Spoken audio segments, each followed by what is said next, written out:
प्रणाम दोस्तों, स्वागत है आपका मेरे इस YouTube चैनल साहित्य सागर में। दोस्तों, आज मैं आपके लिए लेकर आई हूँ मालती जी जोशी की लिखी कहानी चंद्रहार। अम्मा, परसों मीनू आ रही है, आलोक ने माँ को सूचना दी।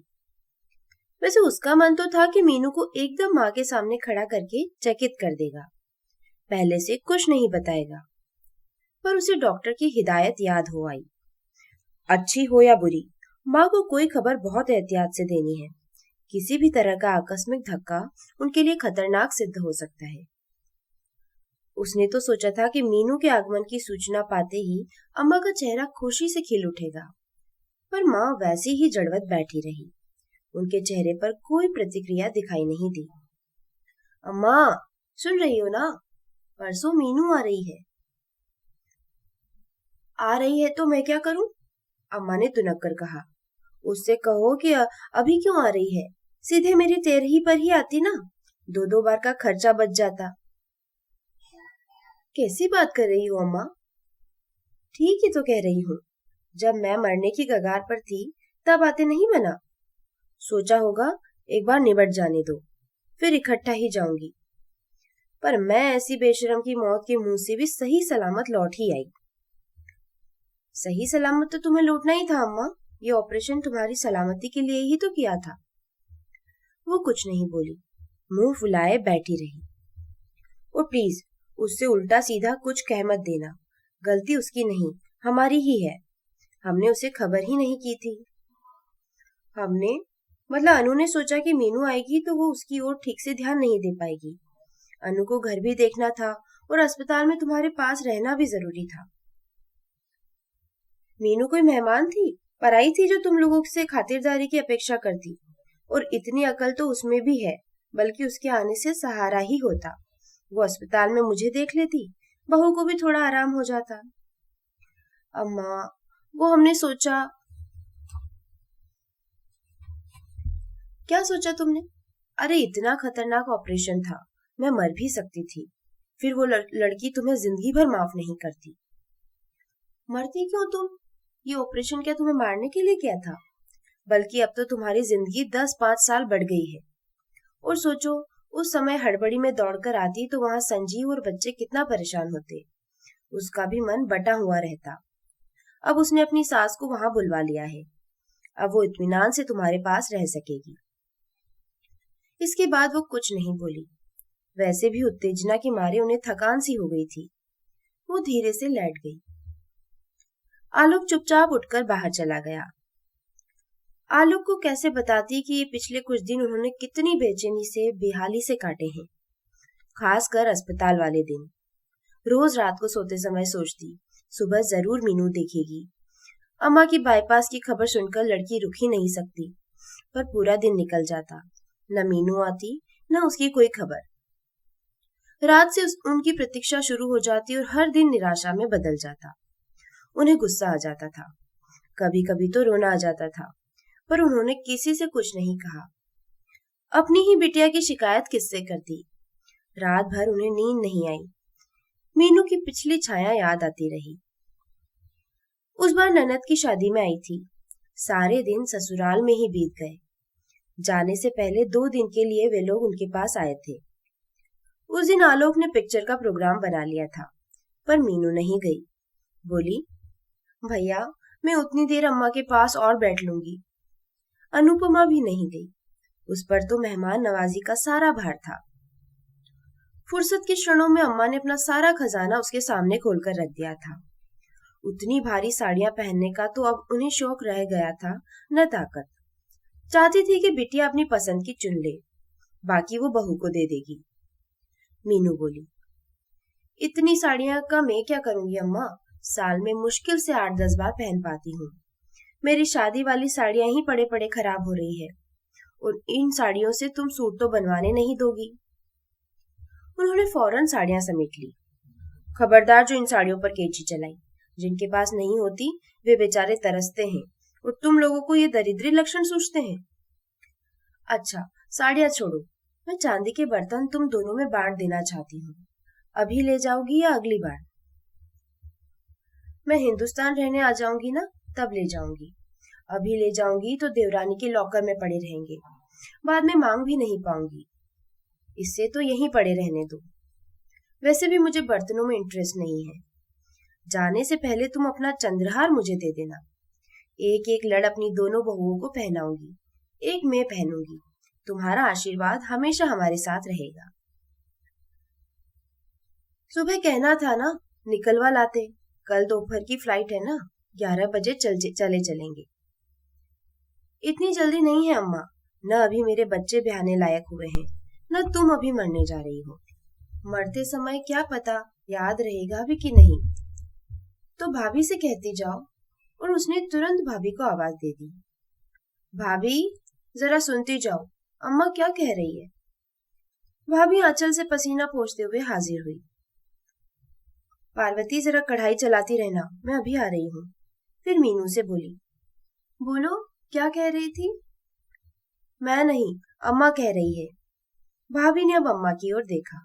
वो सकपका गई, धीरे से बोली, मैं मर जाऊं तो मेरा चंद्रहार इसे दे देना।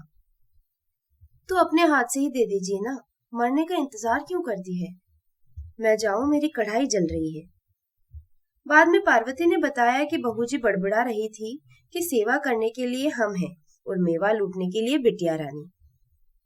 मजाक में ही सही, बेटी ने एक इच्छा प्रकट की थी तो अम्मा जी ने निश्चय कर लिया था कि अपनी लाडली की इच्छा का मान जरूर रखेंगी।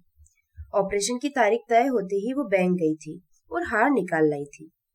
मन हुआ कि बहू से कह दें कि ऑपरेशन के दौरान उन्हें कुछ हो जाए तो मीनू को उनकी सौगात दे दे, पर बहू की उस दिन की बात याद करके हिम्मत नहीं पड़ी थी।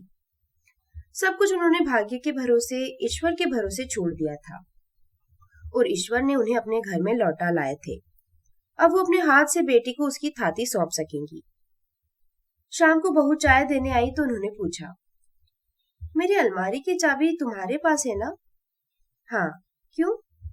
सोच रही थी बैठे बैठे जरा ठीक कर लेती। अम्मा जी, अभी आपकी तबीयत उतनी ठीक नहीं हुई है, बेकार में एग्जर्ट मत कीजिए, पहली फुर्सत में मैं ही ठीक कर दूंगी। अरे, मैं कोई पूरी थोड़ी खंगालूंगी, बस बिट्टी के लिए एक खाना खाली करना है, सो पार्वती की मदद से कर लूंगी। पर गेस्ट रूम में अलमारी भी तो है। नहीं, बिट्टी इस बार अकेली आ रही है, मेरे पास ही रहेगी, उन्होंने दृढ़ता से कहा। बहू फिर कुछ नहीं बोली। दूसरे दिन उन्होंने फिर याद दिलाया, पर इस बार बहाना दूसरा था। अरे, ऑपरेशन से पहले चेन, चूड़ियां, टॉप्स सब उतार कर रख दिए थे ना, सोचती हूँ मीनू के आने से पहले पहन लूं। जवाब में बहू ने छन्न से चाबियां पटक कर चली गई थी।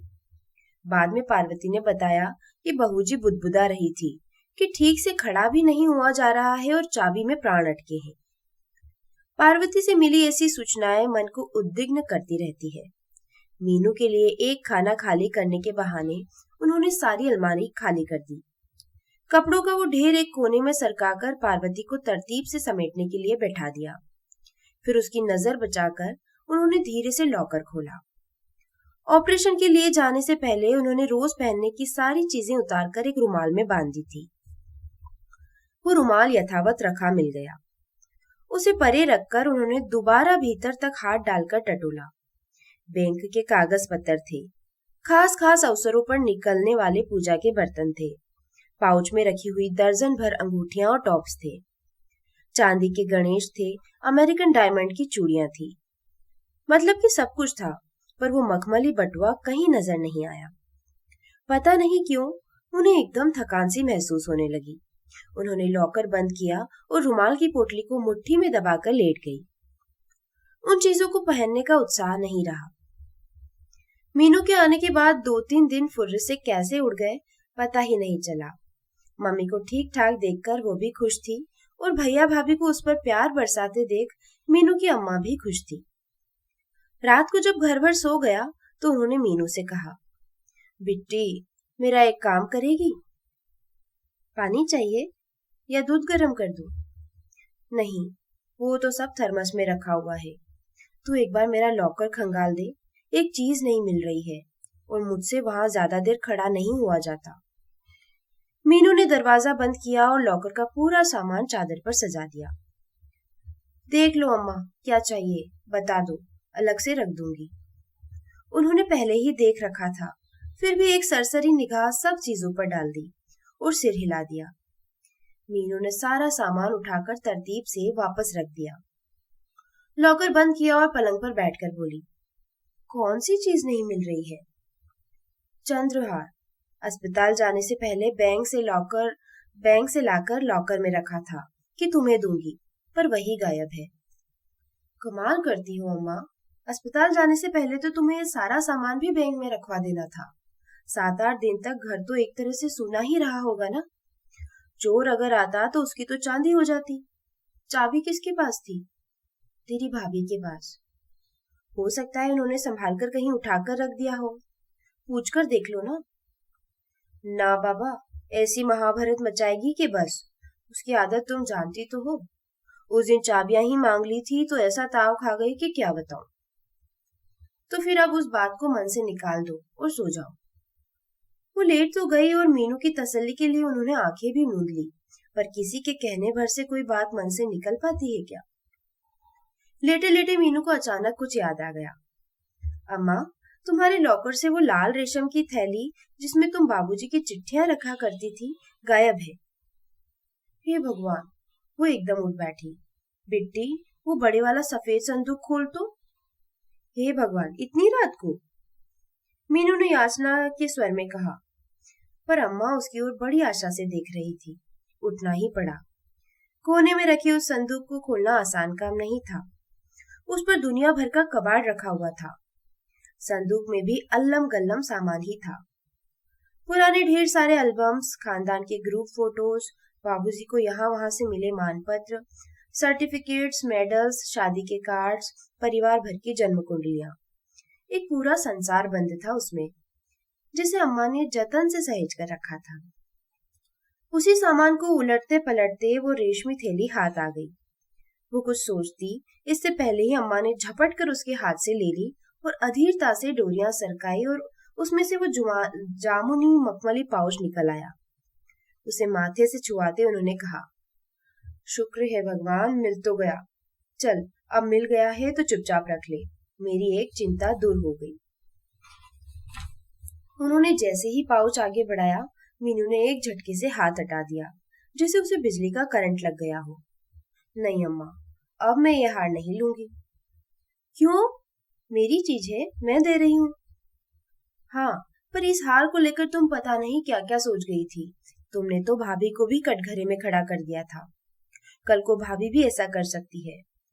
भाभी तो यही सोचेंगी कि ये चीज 3 साल पहले ही तुमने मुझे दे दी होगी और किसी को बताया तक नहीं।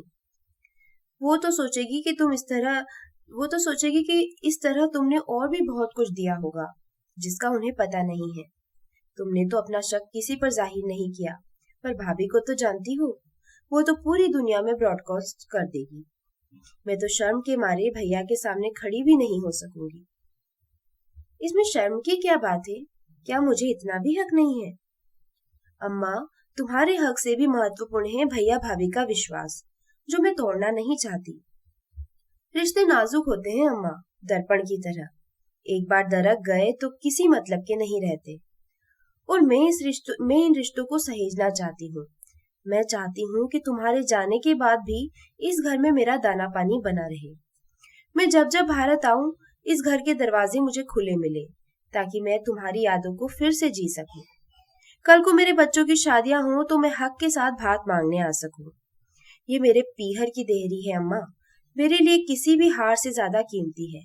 प्लीज इसे मुझसे मत छीनो।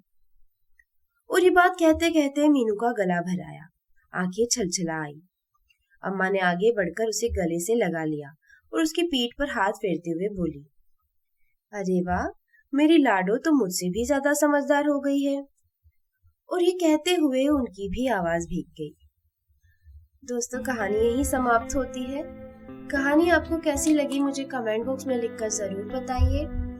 दोस्तों, अगर मेरे द्वारा सुनाई गई कहानी आपको पसंद आ रही है तो प्लीज मेरे चैनल को सब्सक्राइब कीजिए और अपने दोस्तों तथा परिचितों में शेयर भी कीजिए। आपका बहुत बहुत धन्यवाद।